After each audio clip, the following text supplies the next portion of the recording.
হে আমার প্রতিপালক, আমি আপনার নিকট আশ্রয় প্রার্থনা করছি শয়তানের কুমন্ত্রণা হইতে। হে আমার প্রতিপালক, আমি আপনার নিকট আশ্রয় প্রার্থনা করছি তাদের উপস্থিতি হইতে। সালামুন আলাইকুম। আপনাদের উপর শান্তি বর্ষিত হোক।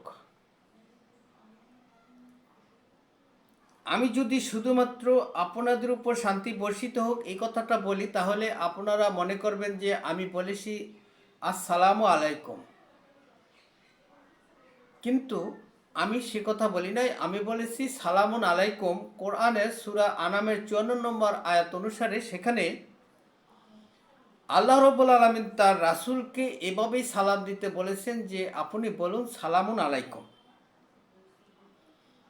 এই সালামুন আলাইকুমের অর্থই হচ্ছে আপনাদের উপর শান্তি বর্ষিত হোক। রাসূল এভাবেই সালাম দিতে আল্লাহ রাব্বুল আলামিন বলেছেন। কোরআন থেকে জানতে চাই আমি মহিউদ্দিন। আমি এখন আলোচনা করব নিকৃষ্টতম জীব কাকে বলে। দেখুন, সূরা আনফালের 22 নম্বর আয়াতে আল্লাহ রাব্বুল আলামিন বলেছেন যে নিকৃষ্টতম জীব হচ্ছে তারা যারা মূক, যারা বোকা, যারা কিছু বুঝে না, তারা হচ্ছে নিকৃষ্টতম জীব। সূরা আনফালের 55 নম্বর আয়াতে আল্লাহ রাব্বুল আলামিন বলছেন যারা কাফের তারাও নিকৃষ্টতম জীব। কাফেরেরা নিকৃষ্টতম জীব আর বোকারাও নিকৃষ্টতম জীব, যারা কিছুই বুঝে না, যারা মূক। সূরা বাকারার 6 নম্বর আয়াতে আল্লাহ রাব্বুল আলামিন বলছেন নিশ্চয়ই যারা কাফের হয়েছে তাদেরকে আপনি উপদেশ দেন বা না দেন উভয়টাই তাদের জন্য সমান, তারা ঈমান আনবে না। 7 নম্বর আয়াতে বলা হয়েছে বাকারার যে তাদের অন্তরে আমি মোহর মেরে দিয়েছি, তাদের কানে এবং চোখে আছে পর্দা, তারা কিছুই দেখতে পায় না, তারা কিছুই বুঝতে পারে না। সূরা বাকারার 14 নম্বর আয়াতে বলা হয়েছে তাদের স্বভাব, তাদের পরিচয়, তারা যখন ঈমানদারদের সাথে থাকে চলে তখন তারা বলে আমরা ঈমান এনেছি, আর যখন তারা তাদের একান্ত শয়তানদের সাথে চলে মিশে তখন তারা বলে আমরা তো তোমাদের সাথেই আছি, আমরা তো ঈমানদারদের সাথে শুধু তামাশা করেছিলাম। আল্লাহই তাদের সাথে তামাশা করছেন, কিন্তু তারা সেটাও বুঝতে পারে না। তারা হচ্ছে নিকৃষ্টতম জীব। সূরা আরাফের 179 নম্বর আয়াতে আল্লাহ রাব্বুল আলামিন বলেছেন যে বহু সংখ্যক জিন এবং মানুষ আমি সৃষ্টি করেছি জাহান্নামের জন্য। তাদের মন আছে বুঝে না, কান আছে শুনে না, চোখ আছে দেখে না, তারা বোবা, বধির, অন্ধ, কানা, তারা তারা চতুষ্পদ জন্তুর চাইতেও নিকৃষ্ট। সূরা হুদের 118 নম্বর আয়াতে আল্লাহ রাব্বুল আলামিন বলেছেন যে আমি যদি চাইতাম তাহলে তাদেরকে সবাইকে হেদায়েত দিয়ে দিতাম, কিন্তু তবে তাদেরকে নয়, তাদেরকে নয়, অর্থাৎ আমি তা আমি তাদের জন্য আমার একথা স্বীকৃত হয়ে রয়েছে যে তাদেরকে দিয়ে আমি জাহান্নাম পরিপূর্ণ করবই, জিন এবং মানুষ দ্বারা জাহান্নাম পরিপূর্ণ করবই। তো দেখুন, আল্লাহ চাইলে হেদায়েত দিতেন, তার ইচ্ছা ছাড়া কেউ ঈমান আনতে পারবে না। তো আল্লাহ রাব্বুল আলামিন কেন চান নাই তাদের হেদায়েত? কেন তাদেরকে ঈমানদার বানান নাই? ঈমান আনার ক্ষমতা তাদেরকে কেন দেন নাই? এটা আল্লাহ ছাড়া কেউ জানে না, তিনি জানেন সমস্ত কিছু। তাদের বৈশিষ্ট্য, তারা যে ঈমান আনবে না তাদের কথা কোরআনে অনেক জায়গায় বিভিন্নভাবে বোঝানো হয়েছে। যেমন সূরা হিজরের 13 থেকে 15 নম্বর আয়াত পর্যন্ত পড়ে দেখবেন বিশেষ করে 14-15 নম্বর আয়াত, সেখানে আল্লাহ রাব্বুল আলামিন বলছেন যে আমি যদি তাদের জন্য আকাশের দুয়ার খুলে দিতাম আর তারা যদি সেখানে সারাদিন ধরে আরোহণ করত, তথাপি তারা ফিরে এসে বলতো আমাদেরকে সম্মোহিত করা হয়েছে, আমাদেরকে আমরা জাদুগ্রস্ত হয়ে পড়েছিলাম। অর্থাৎ তারা যে ঈমান আনবে না সেটা আল্লাহ রাব্বুল আলামিন জানেন। এই কোরআনে তাদের বৈশিষ্ট্য, তাদের চরিত্র কোরআনে অনেক জায়গায় বিভিন্নভাবে আল্লাহ রাব্বুল আলামিন তুলে ধরেছেন। তিনি তাদেরকে জানেন। যদি তিনি তাদের জন্য ভালো কিছু জানতেন তাহলে তাদেরকে ভালো কিছু শোনাতেন। তাদেরকে ভালো কিছু শোনালেও তারা সেটা শুনবে না। দেখুন, তাদেরকে তিনি জানেন তখন থেকে, যখন তিনি তাদেরকে মাটি থেকে সৃষ্টি করেছেন, যখন তারা ব্রণাকারে মাতৃগর্ভে ছিল তখন থেকে তিনি তাদেরকে জানেন। অর্থাৎ তাদেরকে সৃষ্টি করা হয়েছে জাহান্নামের জন্য। তিনি তাদেরকে জানেন তখন থেকে, যখন মাটি থেকে সৃষ্টি করা হয়েছে। সূরা নাজমের 32 নম্বর আয়াত আপনারা পড়ে দেখবেন। দেখুন, কাফেরেরা নিকৃষ্টতম জীব, যারা মুশরিক। সূরা তওবার 28 নম্বর আয়াতে আল্লাহ রাব্বুল আলামিন বলেছেন যে মুশরিকরা অপবিত্র, অতীব তারা যেন এই পবিত্র কাবাগরের কাছে আর আসতে না পারে। তাদেরকে বাধা দেওয়ার জন্য আল্লাহ রাব্বুল আলামিন তার নবীকে নির্দেশ দিয়েছেন। সেই জন্য যুদ্ধ করতে হয়েছে অপবিত্রকে পবিত্র থেকে আলাদা করার জন্য। তোমরা সত্য এবং মিথ্যার সাথে সত্যকে মিশিয়ে দিও না। সূরা বাকারার 42 নম্বর আয়াত। কাফেরেরা অপবিত্র জিনিস পবিত্র জায়গায় থাকতে পারবে না। আবার কাবাগরকে পবিত্র রাখতে হবে অপবিত্র লোকদের থেকে। এটা ইব্রাহিম নবীকে আল্লাহ রাব্বুল আলামিন নির্দেশ দিয়েছেন যে ইব্রাহিম এবং ইসমাইল যেন কাবাগরকে পবিত্র রাখে, যারা এখান থেকে ইবাদত নিতে আসবে, অর্থাৎ সালাত নিতে আসবে। তোয়াবকারী, এতেকাফকারী, রুকু সিজদাকারীদের জন্য পবিত্র রাখার নির্দেশ দিয়েছেন ইব্রাহিম এবং ইসমাইল নবীকে। দুঃখজনক হলেও সত্য যে এই কাবাগর বর্তমানে এই কাবাগরে অপবিত্রতা লেগে আছে। যেমন সৌন্দর্য বর্ধনের জন্য কাবাগরের এক কোণের মধ্যে যে কালো পাথর নির্মিত করা হয়েছে, সেই পাথরকে মানুষ পাপমোচনকারী হিসাবে গণ্য করে তাকে সম্মান করে এবং তাকে চুমা দেয়। এই পাথরকে পাপমোচনকারী মনে করাটা এটা একটা অপবিত্র কাজ। এটা কোরআনের কোথাও উল্লেখ নাই। যেমন মূর্তিকে পাপমোচনকারী মনে করাটা, পাথরকে পাপমোচনকারী মনে করাটা, এগুলির মধ্যে কোনো পার্থক্য দেখা যায় না, কোনো পার্থক্য নাই। এই পবিত্র কাবাগরকে পবিত্র রাখার জন্য দায়িত্ব দেওয়া হয়েছিল ইব্রাহিম নবীকে। এই পবিত্র কাবাগরের কাছে মুশরিকরা, অপবিত্র লোকেরা ইবাদত করত আল্লাহর বিধিবিধান ছাড়া। সূরা আনফালের 35 নম্বর আয়াতে আল্লাহ রাব্বুল আলামিন বলছেন যে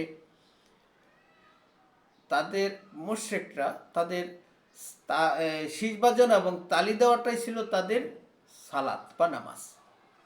তারা এভাবে করত, তারা আল্লাহর বিধান মানত না। কাফেরেরা আল্লাহর বিধান বাদ দিয়ে ইবাদত করার কারণেই তারা কাফের। আল্লাহর বিধান বাদ দিয়ে নবী রাসূলের অনুসরণ করাটা কুফরি। যেমন খ্রিস্টানেরা ঈসা নবীকে অনুসরণ করে কোরআন বাদ দিয়ে, যার কারণে তারা কাফের। তারা যদি ঈসা নবীকে কোরআনের মোতাবেক অনুসরণ করত, মেনে চলতো, তাহলে তারা পবিত্র হয়ে যেত, নেককার বান্দায় পরিণত হয়ে যেত। তদ্রূপ ইহুদিরাও উজাইর নবীকে যদি কোরআন দিয়ে মানত, কোরআন দিয়ে অনুসরণ করত, তাহলে তারা নেককার বান্দাতে পরিণত হয়ে যেত। যদি নবী মুহাম্মদকে কোরআন ছাড়া অনুসরণ করে মেনে চলে, তাহলে তারাও হয়ে যাবে অপবিত্র, তারাও কাফেরের অন্তর্ভুক্ত। কেননা কোরআন নির্দেশ করেছে আমি আমার রসুলকে এই জন্য প্রেরণ করেছি যাতে করে আমার নির্দেশ মোতাবেক তাকে মান্য করা হয়। সূরা নিসার ৬৬ নম্বর আয়াত। তো আল্লাহর নির্দেশ এই কোরআন মোতাবেক যদি রাসূলকে না মানা হয় তাহলে তারাও অপবিত্র, তারা পবিত্রতার দাবিদার নয়, যেহেতু তারা কোরআন দিয়ে রসুল মানে না। রসুলের কাজটাই হচ্ছে কোরআন দিয়ে মানুষদেরকে সতর্ক করা, আর তারা কোরআন দিয়ে মানুষদেরকে সতর্ক যদি না করে তারা অপবিত্র। সূরা আম্বিয়ার ৪৫ নম্বর আয়াতে বলা হয়েছে, রসুলকে বলতে বলেছে, তা আপনি বলুন আমি তোমাদেরকে সতর্ক করছি ওহীর মাধ্যমে, ওহীর দ্বারাই তোমাদেরকে সতর্ক করছি। যাই হোক, কথা হচ্ছে যে অপবিত্র লোক হচ্ছে তারা যারা আল্লাহর বিধিবিধান মেনে চলে না।